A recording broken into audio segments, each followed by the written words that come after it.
I want to start by asking you something that will probably keep you thinking about this for days. What if I told you that right now, somewhere in a dusty attic or a forgotten storage box in someone's home, there's a photograph from 1927 that holds a secret? A secret so well hidden that it's been sitting there for almost 100 years, and nobody has ever noticed what's actually in that picture. Not the person who took it. Not the family members who inherited it. Not the historians who've studied similar photographs from that era. The secret is there, waiting. It's been waiting all this time. But here's the thing that makes this so intriguing. This wasn't an accident. Someone, a Norwegian craftsman living in the early 20th century, deliberately placed something in that photograph. Something intentional, something that was meant to be hidden but also meant to be found by someone with eyes keen enough to see it. Maybe they were leaving a message for the future. Maybe they were testing whether anyone would ever look closely enough. Where are you calling from? I want to know. Leave a comment and subscribe to the channel so you don't miss any stories. This is the kind of mystery that starts small, like a single thread you pull on a sweater, and suddenly the entire garment begins to unravel into something much larger than you ever expected. And as we go through this story together, I promise you something. By the time we reach the end of this narrative, you will understand exactly what this artifact is, why it was hidden, who put it there, and most importantly, what it meant to the people who created it. But you have to stay with me. You have to let me walk you through this the way it actually happened, the way the pieces came together, because the revelation only makes sense when you understand the journey. The story begins in 1927, in a small village in Norway called Hardangervidda, nestled in the southern Scandinavian mountains. This was not a place of great wealth or prominence. It was a working community. The men worked in the forests, in the mines, in the small farms carved into the mountainside. The women maintained homes, raised children, and kept the traditions alive that had been passed down through centuries of Norwegian heritage. Life moved slowly here. Seasons changed. Families stayed rooted to the same land their grandparents had worked. Technology was beginning to reach even these remote places, but life still held on to its old rhythms. Photography was becoming more accessible by the 1920s. It wasn't yet something everyone had, but it was no longer impossible for ordinary people to afford a camera and learn how to use one. In this village, there was a photographer named Henrik Larsen. He was respected, not because he was famous, but because he had a skill that few others possessed. He could capture moments. He understood light and shadow in ways that seemed almost magical to the people around him. When Henrik took a photograph, it wasn't just a simple record. It was art. It was intention. In the autumn of 1927, Henrik was commissioned to take a family portrait. This was common work for him. Families wanted to preserve their likenesses, to create permanent records of themselves as they were in that moment. It was a form of immortality available to ordinary people. The family that came to Henrik was the Andersen family. They were not particularly wealthy, but they were respected. The father, Olaf Andersen, was a skilled woodworker. His wife, Ingrid, came from a family with deep roots in the mountain traditions. They had 3 children, and they wanted a proper family portrait for the first time. What makes this portrait significant, what makes this one photograph different from the thousands of other family portraits taken in Norway during that same period, is what Olaf Andersen decided to bring with him to the sitting. He brought an object. An object that he had crafted himself. An object that was so important to him that he insisted it be included in the photograph. Photographers don't always allow external objects in their compositions. They prefer clean backgrounds, proper positioning, careful framing.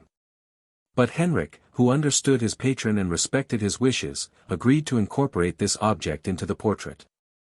And that decision, that single choice made on an autumn day in 1927, created a puzzle that would remain unsolved for nearly a century. The object itself was unremarkable at first glance. This was deliberate. It had to appear ordinary. It had to blend in with the clothing and the setting and the people arranged in front of Henrik's camera. But if you looked closely, if you really examined the photograph with the kind of attention that most people simply don't give to old family portraits, you would begin to notice something. There was a quality to this object. A precision. A purposefulness that seemed to exist at a level beyond the rest of the composition. The problem, and this is where the mystery becomes truly fascinating, is that the photograph itself has been printed and reprinted, copied and recopied, for decades. Each time a photograph is copied, it loses detail. Each reproduction is slightly less clear than the original. Grain increases. Shadows deepen. Highlights fade. By the time this photograph had passed through multiple family members' hands, by the time it had been duplicated and reduplicated, the fine details that Olaf Andersen had so carefully included had become almost impossible to see. But in 2019, something changed. A descendant of the Andersen family, a woman named Christine Andersen, who works as a digital archivist, discovered an original glass plate negative in her grandmother's storage. Glass plate negatives were what photographers used before modern film. They were fragile and precious, and many were lost or destroyed. But this one had survived. It had been kept in darkness, in a sealed box, untouched for more than 90 years.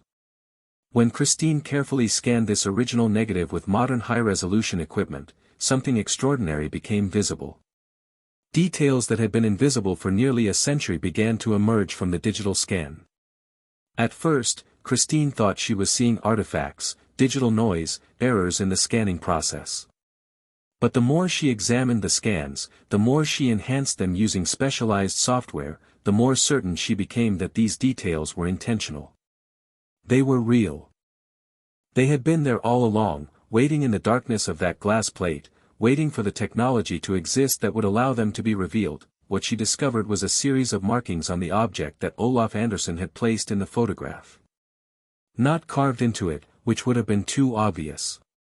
Not painted on it, which could have been washed away or worn off over time.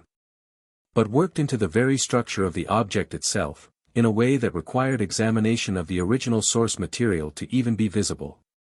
These were marks that could only be seen if you had access to the original photograph and the capability to examine it at extraordinary magnification.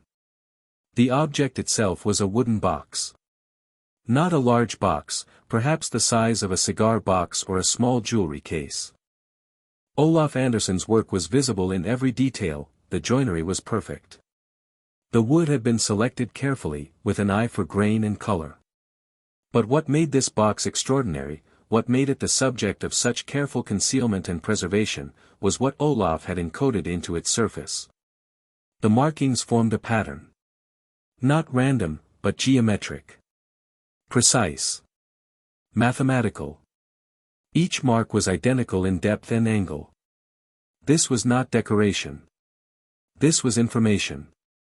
This was code.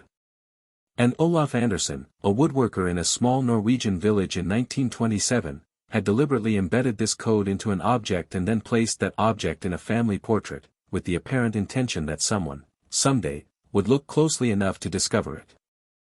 The question that Christine Andersen faced, the question that has haunted her research for the past several years, is what does this code mean? What was Olaf trying to communicate? Who was he communicating with?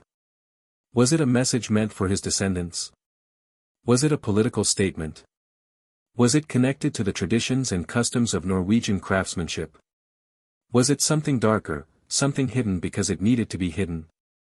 To understand what Olaf might have been doing, you have to understand the historical context of 1927 in Norway. This was a fascinating time. The country was establishing itself as an independent nation. It had separated from Sweden in 1905, and it was still in the process of developing its own identity. There was a strong interest in Norwegian heritage, in traditional crafts, in the symbols and patterns that connected modern Norwegians to their Viking and medieval ancestors, but there was also something else happening. In the 1920s, Europe was in turmoil. The First World War had ended only 9 years earlier, in 1918. The Russian Revolution had sent shockwaves across Europe. Communism was seen as both a threat and an inspiration, depending on who you asked. Fascism was beginning to rise. In the early 1930s, just a few years after Olaf took his photograph, these ideologies would sweep across Europe with devastating consequences. But in 1927, none of that was inevitable yet. All of this was still in the future. What we know about Olaf Andersen from the historical records is that he was a member of a craft guild. These guilds preserved traditional Norwegian woodworking techniques. They maintained standards and shared knowledge between craftsmen. But some of these guilds had another purpose as well. Some of them were repositories of symbols and codes that dated back centuries.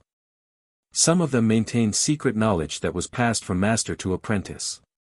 And some of them were explicitly political, using their work as a form of resistance against perceived threats to traditional Norwegian culture. The code that Olaf embedded in his wooden box might have been one of these traditional guild codes.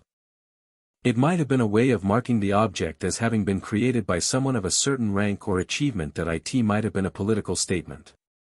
It might have been a message to other craftsmen, visible only to those who knew how to read it. Or it might have been something else entirely.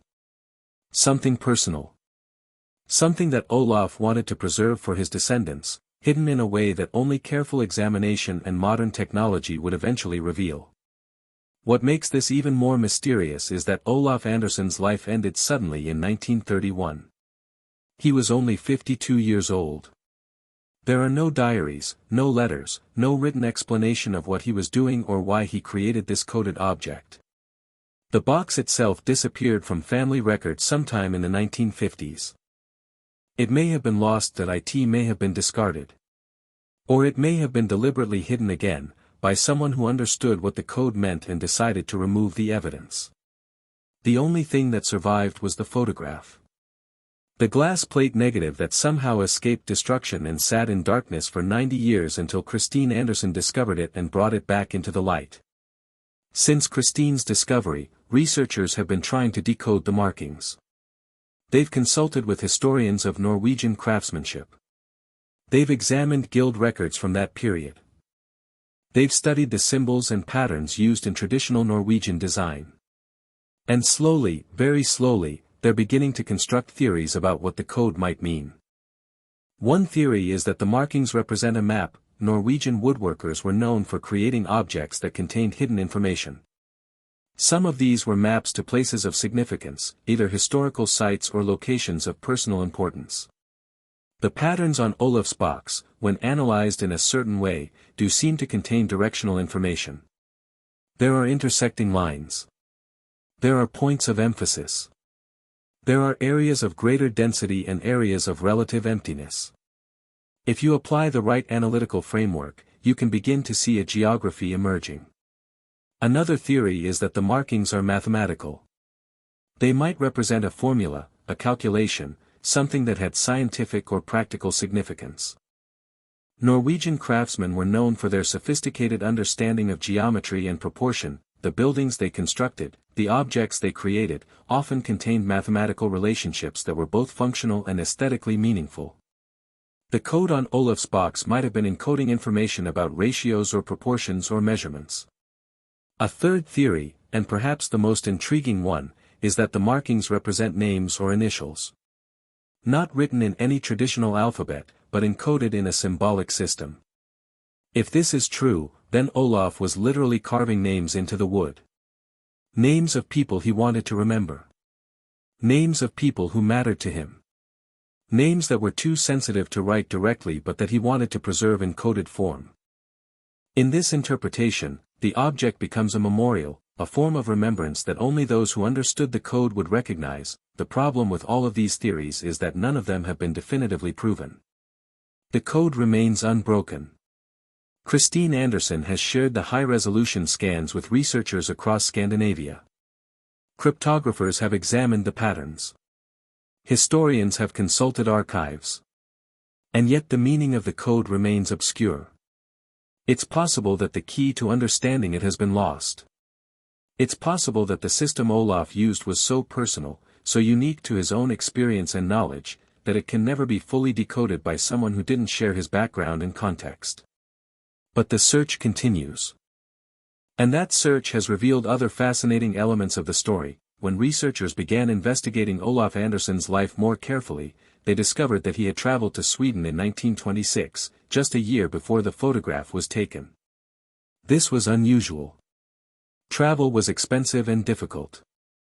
Most people didn't leave their villages unless there was a compelling reason. Olaf had gone to Stockholm for several months. The records are sparse, but it appears he was studying with another master woodworker, learning advanced techniques.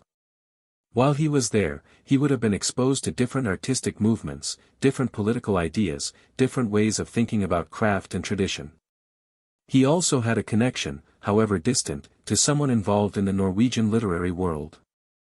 A cousin of his wife's had written poetry in the 1920s. The cousin's work dealt with themes of loss, displacement, and the tension between modernity and tradition. There's no evidence that Olaf and his cousin were close or that they even knew each other well, but the fact that this literary connection existed suggests that Olaf was not isolated from intellectual currents of his time. Furthermore, when researchers examined the records of Olaf's craft guild, they found that the guild had undergone significant changes in the mid-1920s. There was a transition in leadership. New members with different ideas had joined. The organization had become more focused on preserving traditional techniques, but also on exploring what those traditions might mean in a modern context. It's possible, even likely, that Olaf was influenced by these discussions. It's possible that the code he created was a response to them, a way of participating in conversations about identity and heritage and the meaning of craft. The photograph itself provides more clues. When you look at the original scan, when you see the fine details that have been preserved in the glass plate negative, you notice something about how the family is arranged. Olaf is standing at the center, but slightly to the back. Ingrid is beside him, but not directly beside him.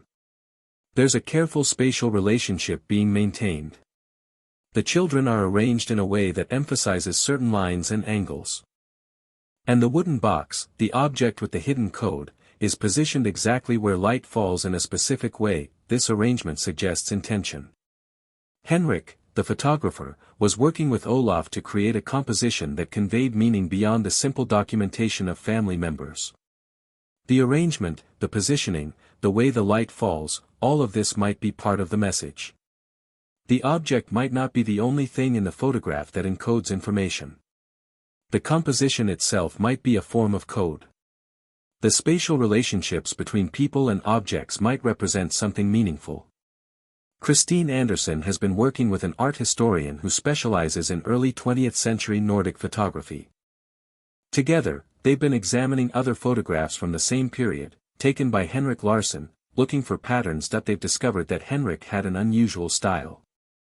He paid careful attention to composition in ways that weren't common for portraiture in the 1920s. His photographs have qualities that seem almost modern, as if he was thinking about space and geometry and meaning in ways that wouldn't become common in photography until decades later. This has led to a new theory.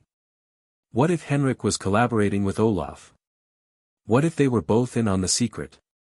What if the photographer and the woodworker were working together to create an object and an image that contained layered meaning? What if the code wasn't just in the wood, but also in how the photograph was composed, in how the light was arranged, in the angles and distances and relationships between the people and objects in the frame? This would explain several things. It would explain why Henrik agreed to include the box in the composition when many photographers of that era might have refused. It would explain the unusual attention to spatial relationships in the composition. It would explain why the original negative was preserved so carefully, kept in darkness in a sealed box, passed down through the family as if it were something precious and deliberately hidden. But even this theory leaves us with more questions than answers. If Henrik and Olaf were collaborating, what was their purpose? Were they creating art for its own sake, or were they trying to communicate something specific? Were they preserving information, creating a time capsule, leaving a message for the future? Or were they simply exploring the possibilities of their respective crafts, seeing what could be expressed through the combination of photography and woodworking encoded information? The frustration that Christine Andersen and the researchers working with her face is that the intention of the creator is ultimately unknowable. Even if we could decode the markings on the wooden box, even if we could understand every element of the photograph's composition, we would still be interpreting, inferring, making educated guesses about what was in Olaf's mind and Henrik's mind when they created this work. The meaning that they intended might be entirely different from the meanings we discover, and perhaps that's the point. Perhaps that was part of the design. Perhaps Olaf created something that was meant to be interpreted differently by each person who eventually encountered it. Perhaps the code wasn't meant to have a single, fixed meaning, but rather to generate meaning in the minds of those who looked at it. Perhaps he was creating something that would only be fully understood through the act of searching for understanding, through the process of looking closely and thinking deeply and engaging with history and tradition and craft. What we know for certain is this. In 1927, a Norwegian woodworker placed a carefully crafted object with hidden markings in a family portrait. That object disappeared decades ago, lost or hidden, but the photograph survived. The photograph was preserved in the form of a glass plate negative, kept in darkness for more than 90 years. In 2019, that negative was discovered and scanned with modern technology, revealing details that had been invisible for nearly a century. Those details showed that the object contained code, a deliberate system of marks and lines and patterns that carried meaning, but a meaning that remains to be fully understood. The mystery persists. The code remains largely unbroken. The intentions of Olaf Andersen and Henrik Larsen remain unclear. But the work itself, the object and the photograph, has been brought back into the light. It's visible again. It's being studied again. It's generating new questions and new interpretations and new understanding of the artistic and cultural possibilities of early 20th century Norwegian craft, and somewhere in a storage box or an attic or a forgotten corner of someone's home, there might be the original wooden box. There might be other objects created by Olaf Andersen. There might be letters or diaries or notes that explain his intentions. There might be other photographs, other works of art, other pieces of the puzzle that remain undiscovered. The story isn't finished. The mystery isn't solved. And that means the search continues. What brings all of this to your mind, what makes you think about Olaf and Henrik and the choices they made, is the question of what we leave behind. What messages are we encoding into the objects we create? What meanings are we trying to preserve? What parts of ourselves are we hiding in plain sight, waiting for someone with the right tools and the right perspective to eventually discover them? Olaf Andersen died in 1931 without ever knowing that his work would be preserved this way. He never knew that more than 90 years after his death, people would be examining his work with technologies he couldn't have imagined. He never knew that his effort to hide something carefully would eventually become an effort to reveal something that had been lost. But maybe that's not the point. Maybe the point is the effort itself. The care that goes into creating something. The thought that goes into encoding meaning. The hope that what we make will outlast us and will eventually be found by people who care enough to look closely. Maybe Olaf Andersen was participating in something larger than himself. Maybe he was part of a tradition of craftspeople who understood that what they created would only be fully understood in the future, by people they would never meet, in ways they could never predict. The 1920s Norwegian artifact hidden in photographs for nearly a century represents something that connects us to the past and challenges us to think about how we create meaning in the present. It's a reminder that there are layers to history, that there are secrets hidden in plain sight in the objects and images that surround us, and that sometimes the greatest discoveries come from looking closely at things we think we already understand. The story doesn't end here. That's the crucial thing to understand. The story is ongoing. The code might be broken tomorrow or next year or a decade from now. New artifacts might be discovered. New connections might be made. New interpretations might emerge that fundamentally change our understanding of what Olaf was trying to accomplish. Or the code might remain unbroken forever, remaining as a beautiful mystery, a testament to the power of ambiguity and the endless possibilities of interpretation. What matters is that we keep looking. What matters is that we keep asking questions. What matters is that we honor the effort that Olaf Andersen put into his work by continuing to examine it, continuing to study it, continuing to search for meaning in the careful marks he made on wood, in the specific choices he made about what to photograph, in the spatial relationships and the light and the composition that Henrik Larsen captured on that glass plate negative in 1927. The artifact exists. The photograph exists. The mystery persists. And the search goes on.